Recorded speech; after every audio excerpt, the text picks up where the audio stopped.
Okay, so let's get started. I hope. Oh, it's early. It's early. It's not quite 11, so we're doing good today. Really busy, and you can see that by all the posts that we've been putting up. And so here we go. We are on day 2153. Make sure I update this because sometimes it takes a minute. There we go. All right. So we are on day 2153 and days since Richard was forcibly removed from his barracks room there on Fort Bliss. We've been advocating for that long. It's almost been 6 years. Every day, sometimes late into the morning hours.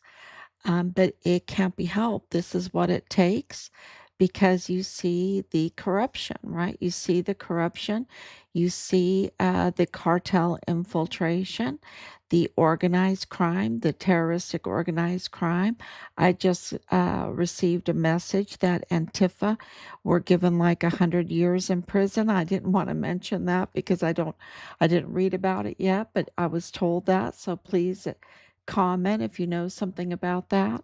And we just appreciate and are so grateful for everyone that has stayed with us for 6 years. And there has been so many, and we've grown. We're almost at 54,000 followers just on Facebook, and we have more. So, and this is without really advertising, without monetizing. We don't want to monetize because that would put a lot more restrictions on what we can say. We don't want those restrictions. We want to tell you the truth. And so we've been doing this day in and day out. And we're just so grateful for all the followers. Um, and it has been so revealing, hasn't it? It's been so revealing. Every day, breaking news. I'm not kidding. Every day, breaking news.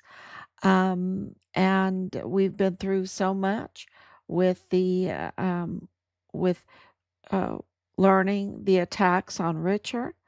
Um, what happened to him on Fort Bliss, him losing his life, being forcibly removed from his barracks room, taken down to the arms room, and them taking his life, his command taking his life on Fort Bliss, and then stealing his body and trafficking it to Juarez, not because that was some unknown place. This is cartel infiltration in Richard's command on Fort Bliss that had a flesh peddling pipeline connected to mortuary operations, the funeral home fraud, flesh peddling funeral home fraud that has been revealed, in addition to all the other tentacles of Richard's case that, are just jaw dropping. And they stole his body off of Fort Bliss. Evidence indicates because they were into organ harvesting. Not only that, targeting women that were pregnant to harvest their babies and then their organs. And then you had to have a place for body disposal, and that was over in Juarez because MARU Campos's mother was in charge of oversight. And of course, she's part of the whole network, the whole cartel. And she let places like Plenitud Crematorium operate without permits, without licenses, and stack bodies up. And of course, in 2020, 2021, and onward, there were a lot of bodies. There were a lot of bodies. Um, and Yeah, so that's uh, you know, just a little brief of what happened to our son. And why did it happen to him? Because he was a whistleblower. There was a lot going on Fort Bliss. It was infiltrated, like I just said, with the cartel, and they were trafficking. They were trafficking fuel.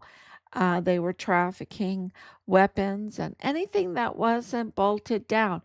All kinds of equipment, even vehicles, y'all, even vehicles.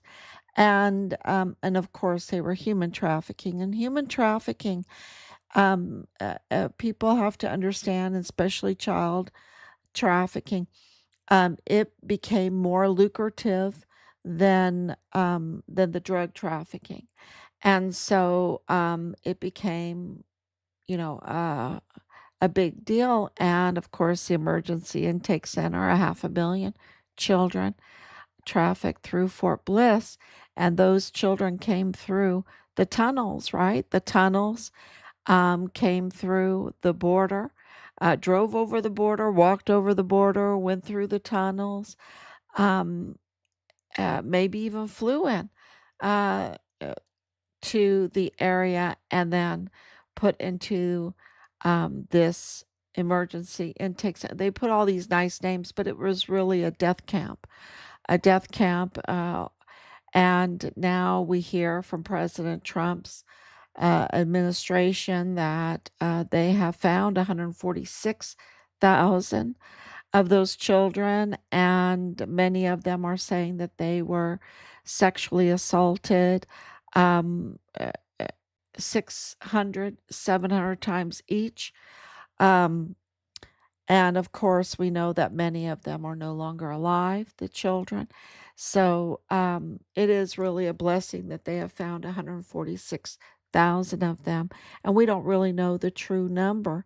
We know that the emergency intake center had 10,000 beds. That's how big it was. Um, and it was started in March of 2021. So, the timeline is very, very important, right? The timeline's very important. So let's get started with the podcast. That was kind of like just the introduction. And there's so much always to talk about. Um, since the beginning, because the El Paso cartel, you know, has their tentacles into it seems like almost every little nick and cranny of El Paso, including the media. Okay, El Paso Community Foundation, El Paso Matters, and onwards, and money buys stories and that to run stories and everything, and we understand that, um, but there's been a smear campaign put on Richard through the judicial system, through the law enforcement system, through the JAG, through CID, through the FBI, through the media like El Paso Matters and that. They had a smear campaign because they're, of course, part of the El Paso cartel. And because, like I said, all of this trafficking is very lucrative and it's been going on for a while. So things got more and more compromised. And so, there's, before Richard's life was taken, they even tried to frame him and they smeared him.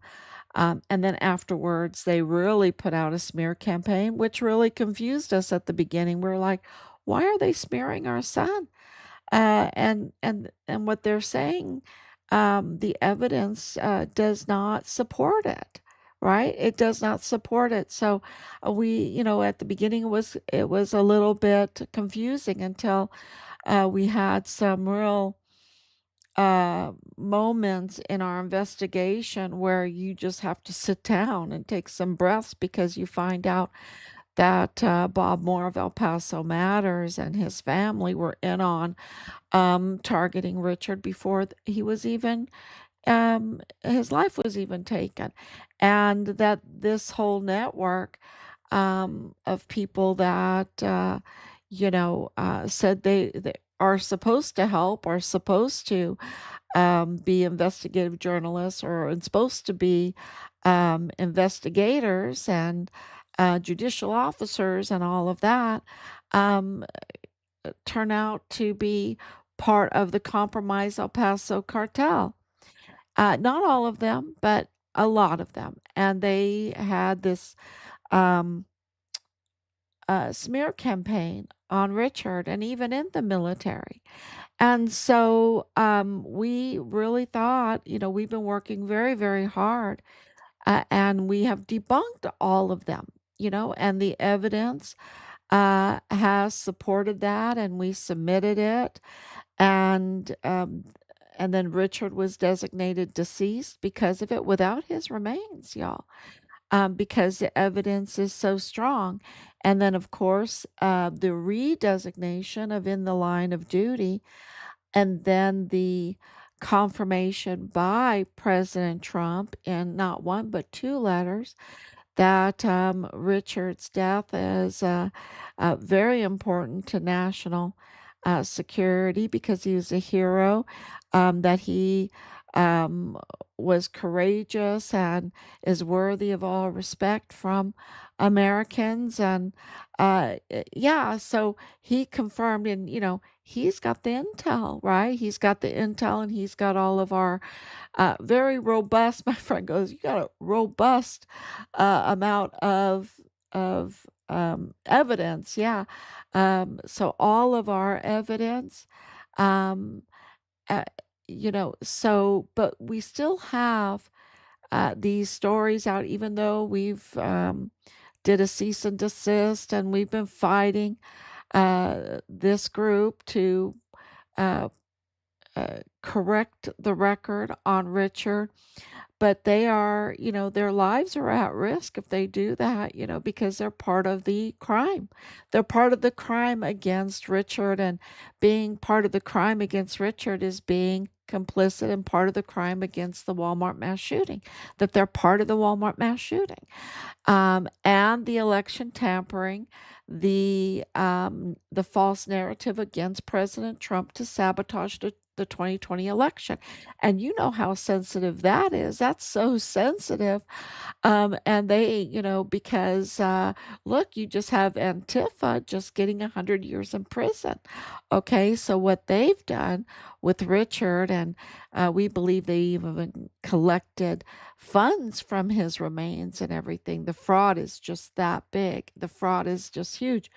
So they don't correct the record. So we felt like the evidence, well, we know that the evidence is overwhelming for Richard, being a hero, um, eh, being in a very hostile environment and standing up to the foreign and domestic enemies that had infiltrated into our military. And so we thought, you know what, he deserves an award. And we need to put him forward for an award. So we did put the petition together on his birthday, and it's out there now. Um, so, so we have this petition, uh, and of course, it is to honor Richard, and to honor him is also to get the record straight. So this petition, to have him reviewed for an award, be it a Purple Heart, be it the Soldier's Medal, even a review for the Medal of Honor. Yes, it's that high. It's that high. Um, would put the record straight. It would have a full review and put the record straight, and nobody would be confused about the character of Richard Halliday. And so, so we really ask for everyone to sign that petition. That is really important to get this review. And if you share it, if you wouldn't mind letting other people know, and having the courage to sign it, right? To sign it for a full review of honors for Richard Halliday. So that would be amazing, and to share it, and even if you want to petition for the petition, rally people around you, people at your church, people at your gym, people at your place of employment, um, you know, wherever, your groups, that would really help us out so much, and it would really honor Richard. There's no better way to do it than to get an award from the people, and every signature um, is an honor, is a mark of honor. So I'll get a little emotional because this really needs to happen. So, okay, what has happened today and the last couple days is just amazing. I had to put some notes together because the cartel network, the El Paso cartel network, and I call it the conglomerate, and I think that is a really good term because they made a lot of alliances and they become one big cartel, and their forward operating base is El Paso. Okay. Is El Paso. So this El Paso cartel, that's a conglomerate, um, has set up base there in El Paso. And, it's like they're all, uh, when President Trump, it's come, and I should put that up. I should put that up. Let me display it. There's Richard. There's the petition. Okay, so here is the social media post that is really going viral, especially in Mexican circles in Mexico, because they're saying that President Trump is going to invade Mexico. Why? Because uh, because the DEA chief, came out and said, we're going deep. We're going deep. We're going to go after CJNG. We're going to go after Sinaloa, and the Mexican media, panicked and said, "Oh my gosh, that's a signal that President Trump's going to get his tanks and get the troops." And of course, he has like 15,000 troops that he has deployed to the borderland. Okay. Um, so he's there, right? And they're going to invade Mexico. And so I want to clarify that is going deep. I think is El Paso, right? It's El Paso at the borderland area on the US side because that is their forward operating base. That is, of course, MARU Campos is the Sinaloa El Chapo fentanyl governor who has been made an alliance with the El Paso cartel. Yes, but the main hub is El Paso. Yes, the Torres Centinela is on the Mexican side. I mean, you could throw a rock from El Paso and probably hit it. It's all glass, so it's 20-story high-rise tower with a helipad on the top of it. And the 18th floor reserved for who?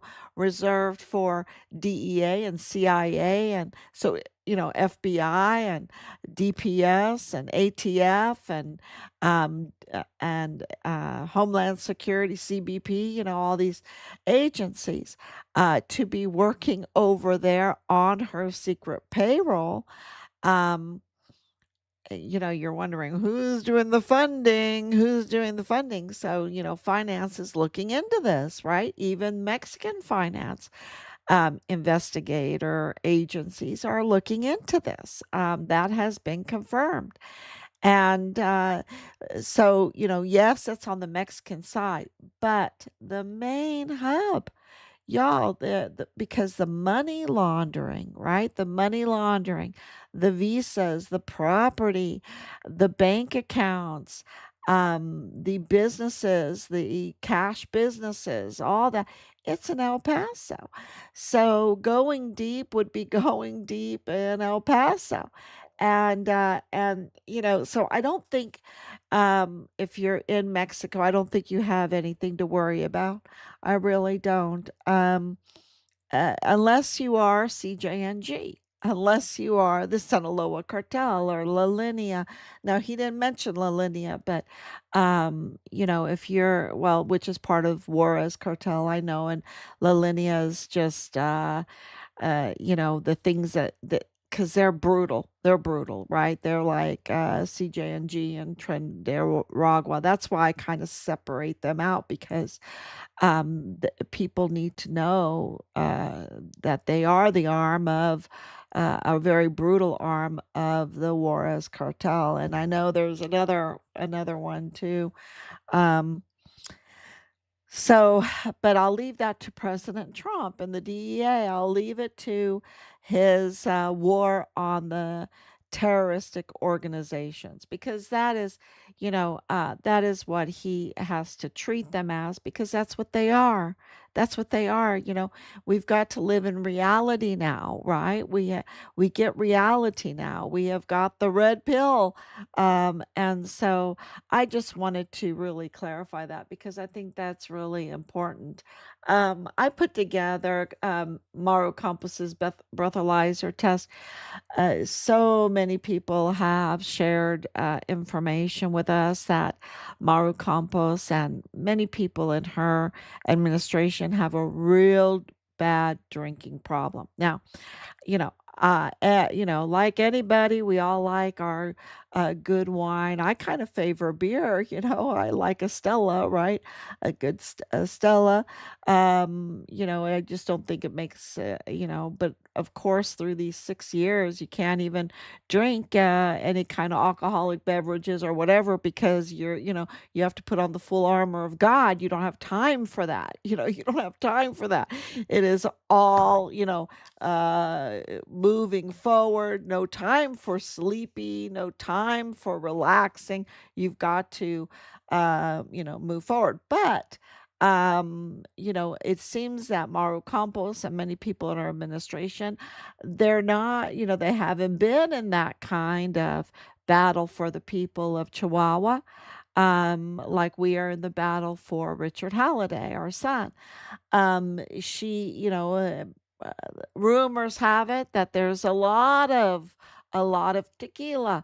I don't think it's soju. I don't think it's whiskey. I think probably is tequila. Um, but a lot of that going on. I don't know. I don't know what her favorite drink is, but people are saying that she's been drinking a lot and of course her TV appearance and everything, people were really putting out those memes. I didn't put out those memes because, I she didn't take a breathalyzer, but when you take a breathalyzer test of her actions, she fails. Okay? Her actions fail. Clearly, the story going on out there is that is she CIA? You know, well, her breathalyzer test on her actions, what the public record is, you that's a legitimate question. That's a legitimate question. Is she CIA? Because the record is, and I don't want to go deep in it with the CIA agents that were recently killed, the CIA agents that tried to cover up their bodies, tried to dispose of their bodies, which really tells you that, it corroborates that they are in the body disposal business, to cover up their um, illicit activities.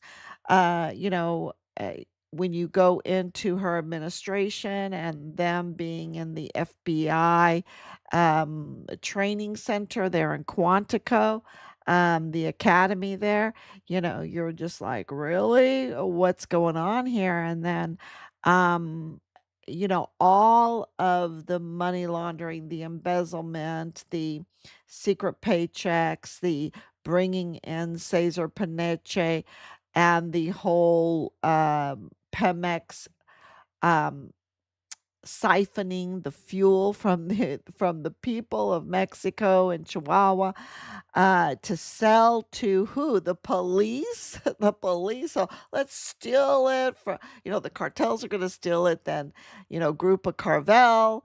That is Cesar Paneche, the attorney general, buys it cheap from the cartels and then has the contract from MARU Campos to sell it to the police officers. It has the exclusive contract to sell to law enforcement in Chihuahua, and then of course he came up to uh, at the request of Alejandra de la Vega Foster, right? And her husband, Paul Foster, and Woody Hunt. They brought Cesar Paneche up, and Paul Foster, what's his business? Oil and gas, right? Refining, um, you know, and so they brought him up, and our sources tell us that there seems to have been a payoff. Why would they pay Cesar Paneche off? Well, because when Maru Campos was the mayor of the city of Chihuahua, there was a lot of embezzlement going on. Okay, a lot of secret paychecks and secret payroll. And they caught her and they had hard evidence. And there was an active warrant out for her arrest when she became the governor of Chihuahua. And so they brought Cesar Paneche up, and seems like they gave him a tidy sum for him not to move forward on that active warrant for her arrest. And Cesar Hargi. Cesar Hargi was also had an active warrant out for his arrest. So to not execute those warrants was his um, quid pro quo, I guess, or yeah. And of course, he's tied to then um, the group of Carvel, Pemex, fuel theft. So yeah, and just a lot more his mansion and all of that. So this has just been one really revealing case or points of a case over and over and over again. Um, and so the next thing is the Leilani Hart and the Seth Herrera. So Seth Herrera was a soldier on Fort Bliss, and he seems to have some very interesting ties. And what was he up to? He was up to the C-SPAN, CSAM. CSAM is uh, child, I don't know if I can say this live, but it's the worst type of crimes against children material. So, a child S against material. So it's the worst type of crimes against children materials found. And he pled not guilty. Okay, that just happened. Now, this is absolutely, it just makes, your blood boil. It just makes you so mad, especially after last night reading about David Scott Frost and the allegations against him and the cover up for these predators, for these vile and vulgar predators. And so Seth Herrera is one of them, a major predator and with very interesting ties. And one of those ties is that he was a soldier on Fort Bliss. Okay. He was a soldier on Fort Bliss.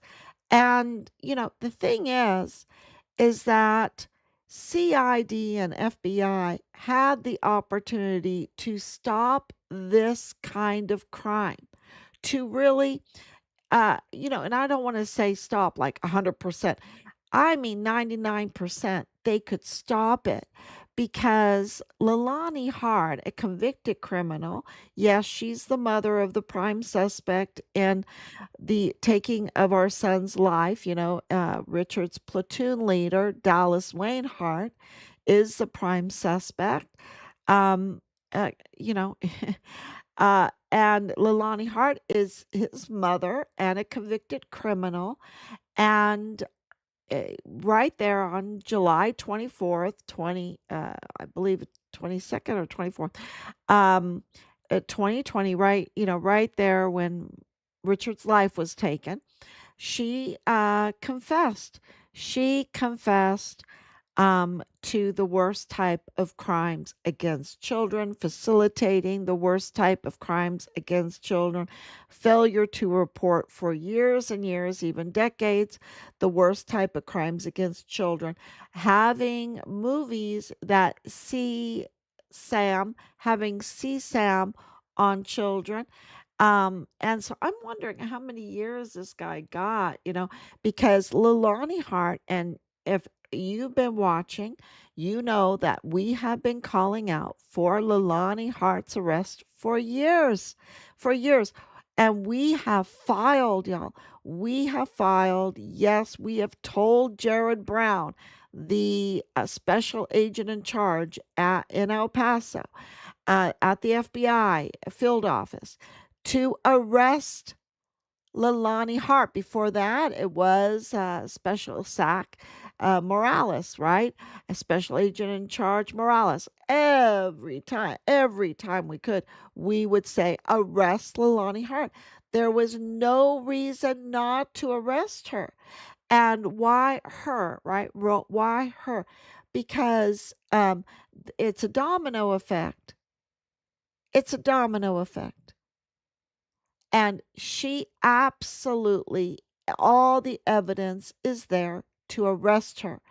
And arresting her would create such a domino effect, you wouldn't believe it.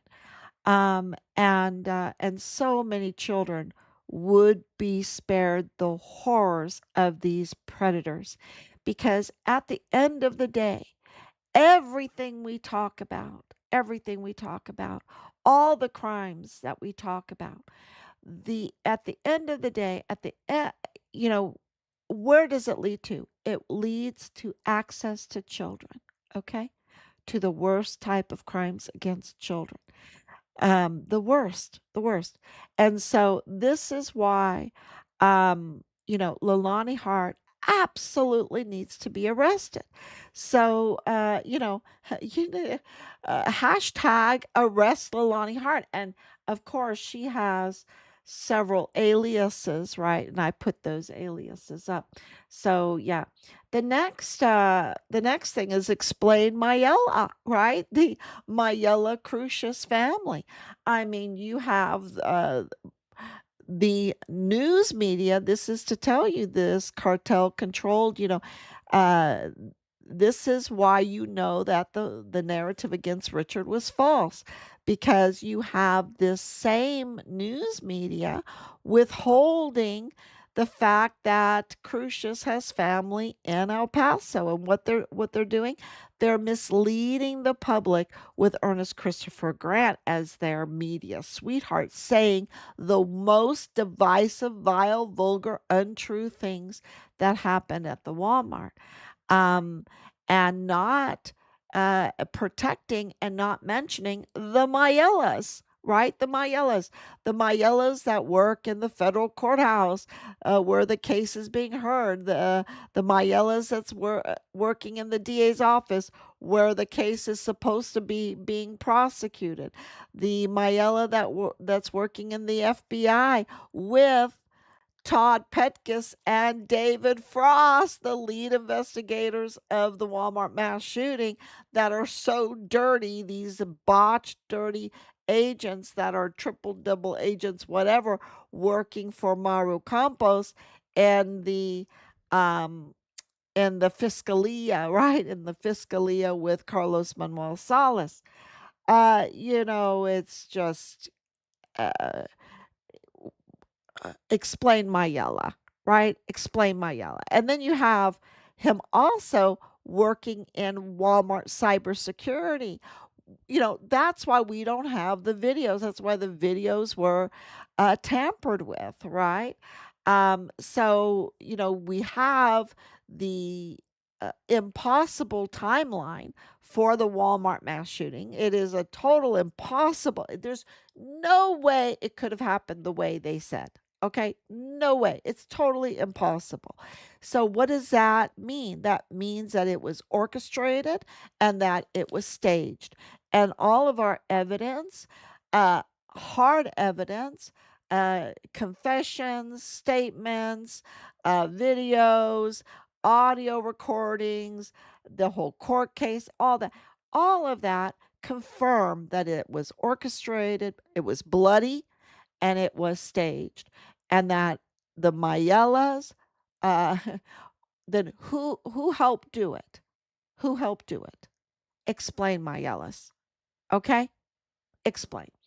And of course, you can go on to the deeper connections with the Cruciuses, with Oprah, Oprah Winfrey, and the whole baby pipeline. And oh my gosh, it's just yeah.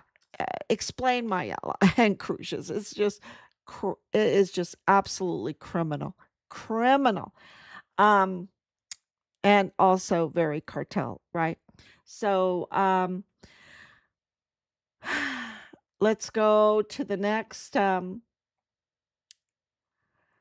I put up about Richard's, taking of his life, in the line of duty, I already explained that, Trump's letters, the 3 autopsies, okay, the 3 autopsies, which really show the cover-up trail.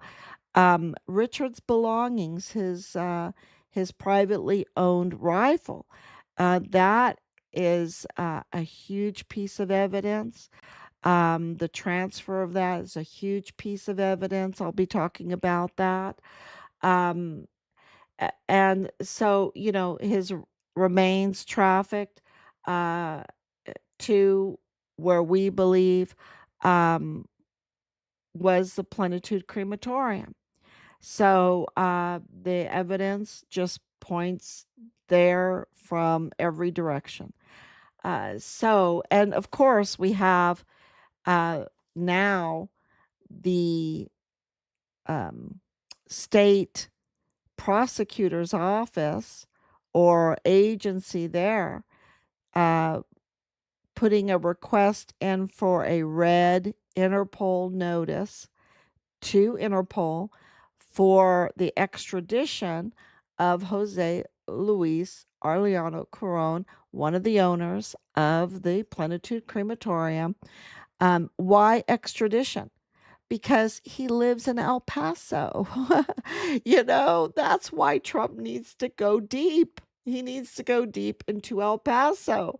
And so I hope that explains this meme here.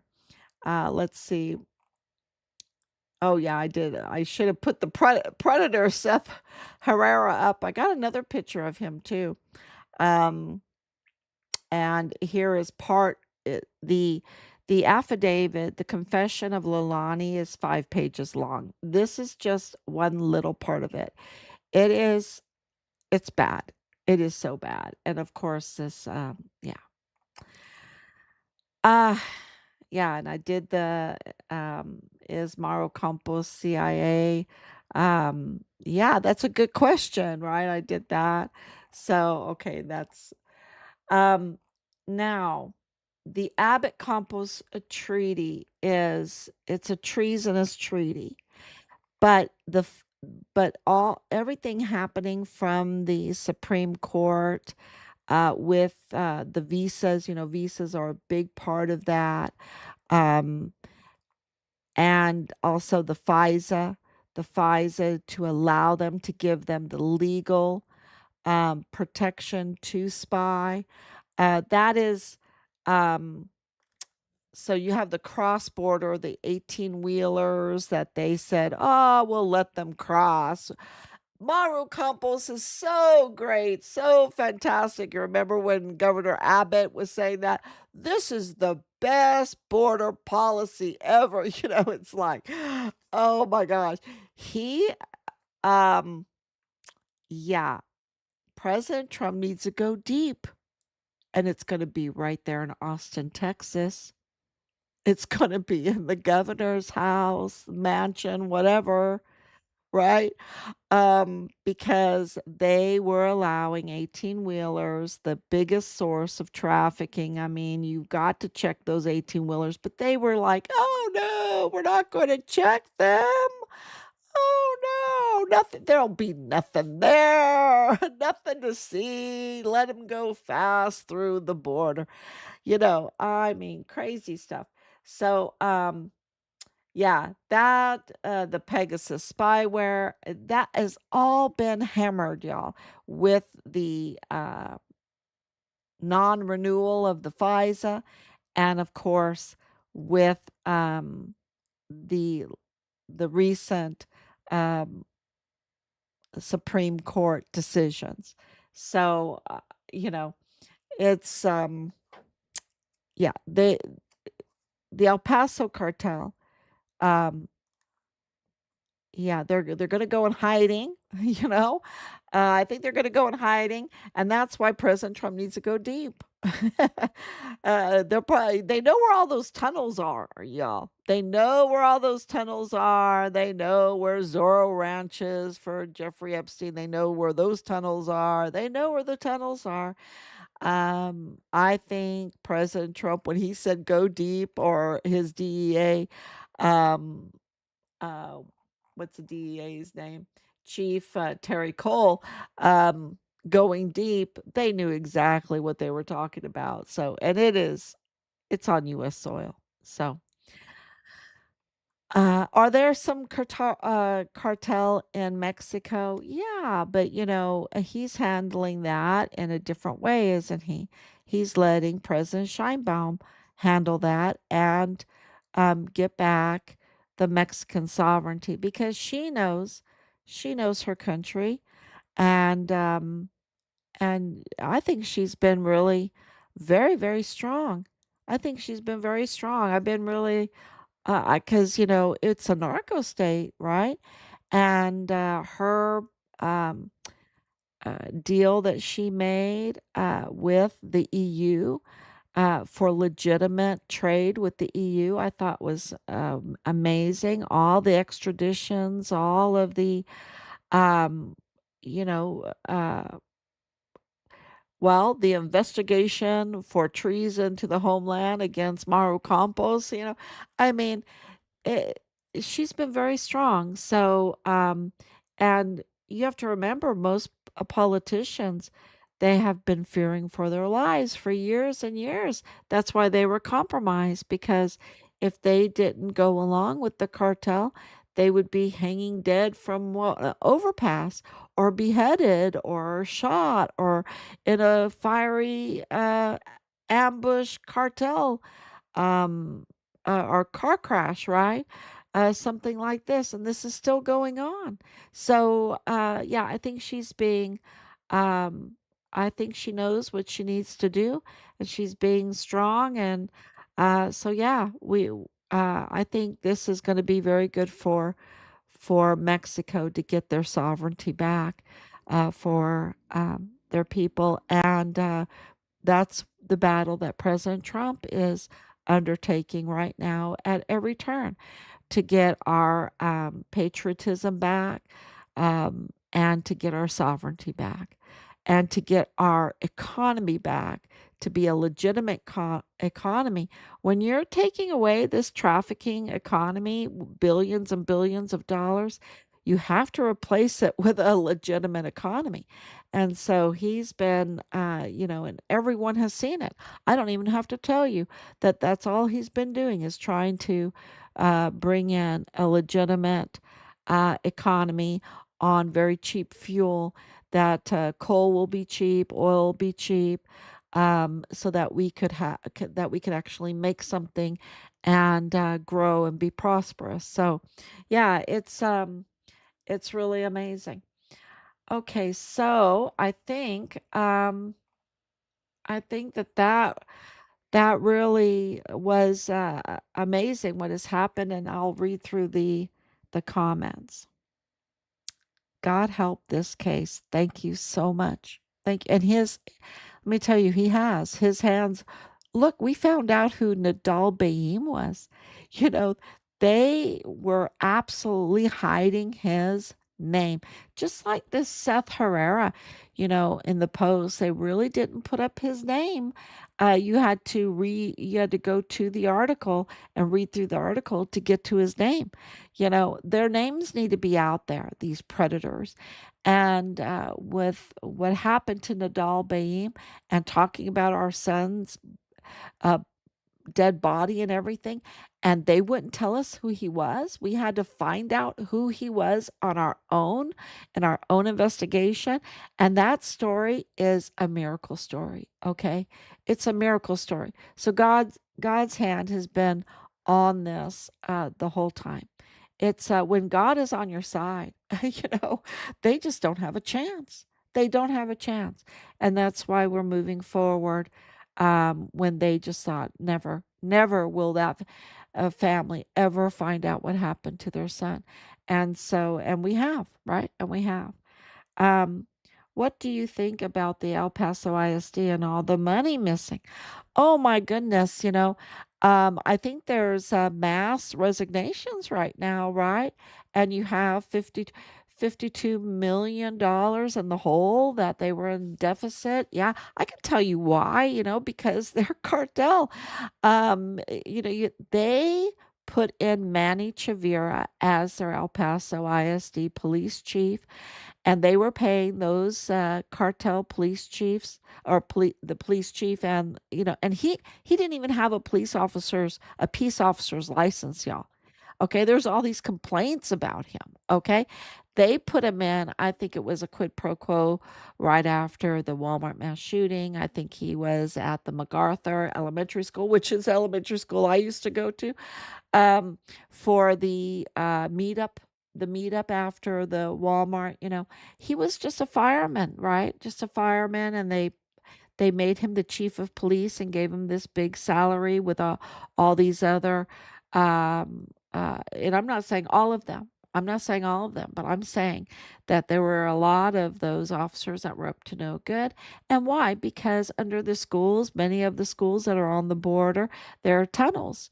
There are tunnels, and they were protecting the trafficking, clearly. And then they also spent loads of money every day on very posh buses, right? Those very posh buses to drive over to Juarez and pick up all the Juarez kids to bring them over to the El Paso ISD schools to go to school. Right? To go to school. And then oh, we have so many children. We have so many children. Yeah, because they're educating Mexican children, which, the thing is this is fraud against the taxpayer, right? Fraud against the taxpayer. Nobody asked the taxpayer if they wanted to educate the children in Mexico and Juarez, you know? And they were spending big bucks on these luxurious buses, right? On these contracts. And then they would bring all the children over, and that would hide the children coming through the tunnels and all the um, other trafficked contraband that was coming through the tunnels. Schools are like, because if vans come up and trucks come up, and children are being transferred from this to that, no one really notices because it's a school, right? Boxes and stuff like this because it's a school. So you expect deliveries and lots of traffic. So yeah, they lots of things were going on there. That has been confirmed to us, very good sources. And so those contracts, and then because they were bringing over so much children, they built new schools and all those contracts for construction. And now they have to close down schools, right? Because the border is shut down. Their fraud has been shut down. So and now, and of course we know by some bad actors, it wasn't spent on education. It wasn't spent for the teachers. Like the first 462 or 3 was all like administrative, and the you know I would call it the cartel payroll. So the deficit is like from the cartel payroll, right? So I think there needs to be restitution, right? Why should the taxpayer be on the hook for a cartel payroll? Okay. The cartel, they don't pay taxes on their illicit funds. And then it's embezzlement. It's embezzlement. I'll let the lawyers really sort out what it is that they did, but it was absolutely criminal what they did in the El Paso ISD. Okay, thank you for that question. Calderon was known for making appearances on some good goods. Yeah, I don't know. Why would the governor of Texas be making treasonous treaty with MARU? Um, Money. You have to understand, Governor Abbott's very close. Okay, and this is an inside thing. He's very close to Alejandra de la Vega Foster. Okay, she was appointed by him. She was the chair for his inaugurations, right? She invited him to her home to meet with the CJNG leaders. He is to take money from the CJNG leaders. So he is absolutely aiding and abetting, colluding, everything with the alliance of these cartels. And they're collecting the data. Um, so they're using the Pegasus to collect the data. Collection of data is worth so much money. Why do you think that um, um, Tesla, what's his name? Musk. Why do you think Musk is a trillionaire? He's the first trillionaire, right? We've been told. He has X. X is data collection. What did he do with the data collection? He made Grok. Why? Because you need AI for all that data, to memorize that data, to organize that data, to analyze that data, and then I normally say weaponize, but to capitalize on it. I think that's what Musk has done. To capitalize on it, to sell it, I mean, just think of all the things you can do with that data. I can't even think about it all because, geez, it's all gets into finance and business and everything. So yeah, they want the data, and they wanted the data center. They got the spyware, Pegasus spyware that breaks every um, one of your passwords, collects everything off your phone, can even tap into a live phone call. And then you need the AI to take all that data and, like I said, memorize it, organize it, analyze it, weaponize it, capitalize on it, right? So, yeah, so that's, it's money, and it's those free plane, private plane trips, that Abbott was doing. That is so illegal. He can't take private plane trips because each plane trip is like what, 10,000 bucks, right? So, that is, he's totally compromised. And we know that Jay Nelson and the Secretary of State is also compromised. So, but what do you do? What do you do? They're in a very protective situation. Not from God. They're not protected from God, but from our system. We'll see what happens. We'll see. President Trump and the administration and the people know better, you know. But I can tell you that they are compromised, and they are absolutely compromised with the El Paso cartel and the alliance, a conglomerate of cartels. And they did that treasonous treaty to to enable trafficking. I mean, why else would anybody say, "Oh, 18-wheelers, we don't need to do an inspection." No. Let those 18-wheelers. We don't want to sit in line. We don't want to sit in line. We want to let it flow. Do you hear cries from the back end? Are there children in there? Are there weapons or drugs or whatever? Oh, never mind. Just let them go through. Just let them go through. Don't do an inspection. So yeah, they were making loads of money off of the human trafficking, off of everything trafficking, and it's a treasonous treaty. Absolutely. And very, very, very evil. Very evil too.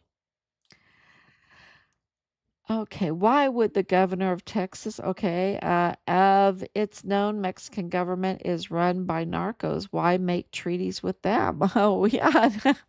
Well, because she might have been CIA, I mean, and I've had so many, and I don't want to laugh. It's not funny, but it's like the answers are all right there now. You know, Whereas years ago, I'd be like, why? This is so confusing.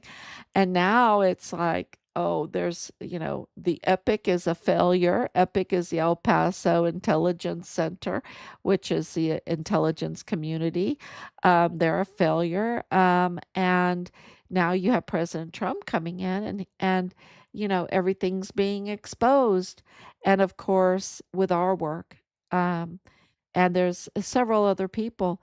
But we've been working very, very hard to expose all of this within the system, not only online, but in the system itself. So documenting it so that it could be used legally. Yeah, like the visa and the medical chief. Yeah, the chief medical examiner. He's illegal. He's illegal. So now the decision by the Supreme Court, right? Really, that can be.